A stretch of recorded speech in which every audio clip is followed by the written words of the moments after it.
My dear daughter, as I have already discovered, time alone doesn't heal.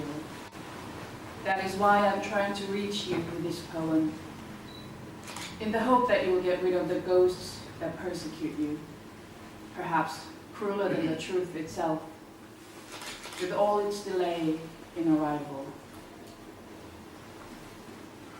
If some fantasy took away your sleep, questioning about your own identity, this is your reality. You have no other origin. If you were looking for a different family, a loving and coherent mother and father, it wouldn't be strange if you had doubted about us. Like many other young people of your generation, you had to deal with this question. But I can assure you that this is not your case. I had to endure the consequences of prejudice, demands, and absurd principles of my parents. They prioritized what the others would think of them. They didn't want to have to explain to the family that their daughter had married 3 months pregnant. At the time of receiving the phone call announcing that you were born, the whole family was at a gathering celebrating the birthday of my grandfather. It was the 28th of June, 1981, and they decided not to share the news, keeping it secret until the 28th of September, date on which the birth was more likely, counting from the 16th of January of that year, which is when we got married. After the 28th of September, the date on which your birth was registered, they shared the news that I had a beautiful baby. It was only then when my mother would travel to see me. And obviously, I wasn't happy to see her. I shouted at her that it was a fraud, that they were hypocrites, and I did not need them. I threw all my anger at them. But of course, I did not have the courage to talk to them before the wedding, nor to reject outright the alibi of manipulating times to keep appearances.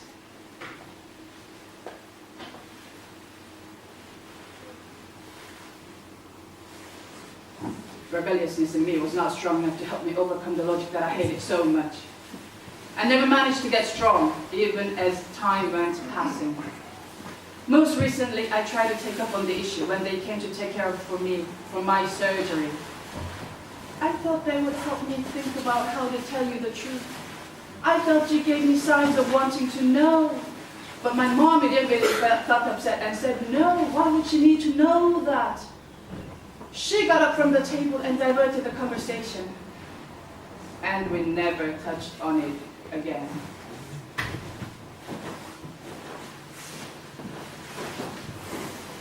As a child, I always had to hide everything. I knew beforehand that they would not agree. That's how it was all my life. Since I was a young girl, I kept anything for myself that would not be accepted by them. A low tone of voice, or to talk back to my mother.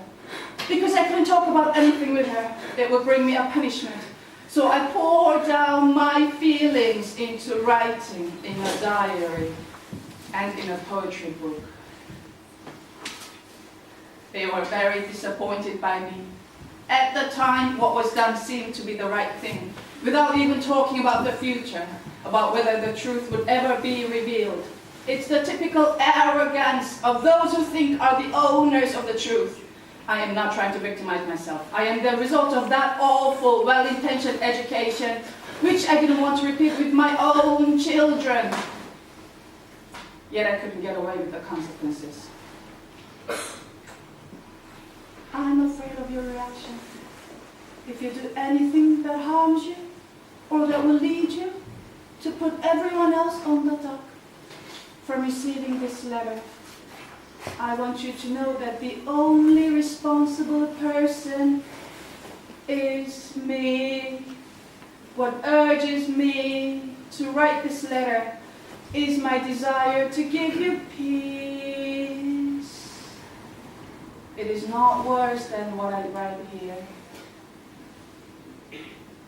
I regret not having spoken to you when we were together, but my emotional block about this issue paralyzes me, leaving me absolutely silent, and I have no courage to hurt you more than I may have already.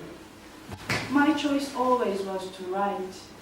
It gives me strength to face the challenge, but usually led me to lose. Of course, I am open to listen to what you need to say to me, to ask me anything that is not clear for you.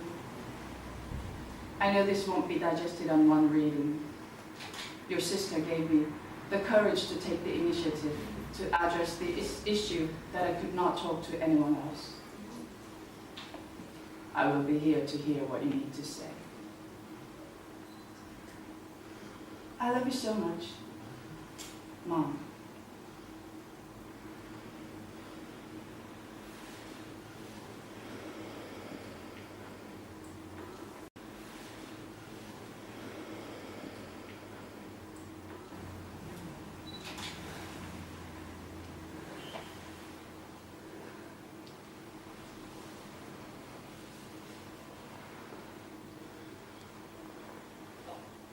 How to emerge unscathed from so much hypocrisy.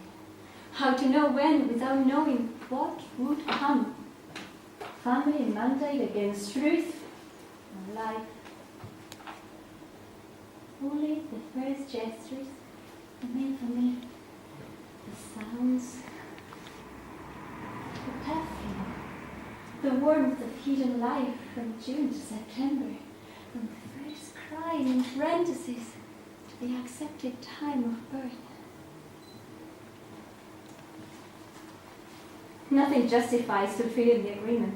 When the truth is broken, look for a way to be born again.